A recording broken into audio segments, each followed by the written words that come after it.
ఒక చిన్న ఊర్లో ఒక రైతు ఉండేవాడు. ఇద్దరు పిల్లలు, భార్య. చాలా ఎప్పుడూ ఏదో ఒక కష్టాలు ఉంటూనే ఉండేవి. అలాగే పిల్లలకి ఆరోగ్యం బాగుండేది కాదు. పంటలు సరిగ్గా పండేవి కాదు. చాలని తిండి. ఒకరోజు గోమాతను ఇంటికి తెచ్చుకున్నాడు. నీళ్లు పెట్టాడు. పచ్చిక ఇచ్చాడు. కొన్ని రోజుల్లోనే ఇంట్లో ఆనందం, పిల్లలకు ఆరోగ్యం, పంటలకు మంచి ఫలితం. అసలు ఎంత మారిపోయిందో లైఫ్.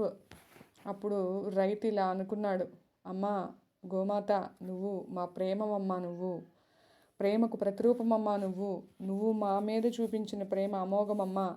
నీ వల్ల, నువ్వు చూపించిన ప్రేమ వల్ల ఆ భూమాత బ్లెస్సింగ్స్ కూడా మాకు దక్కాయమ్మా అని మనస్ఫూర్తిగా గోమాతకు కృతజ్ఞతలు చెప్పాడు.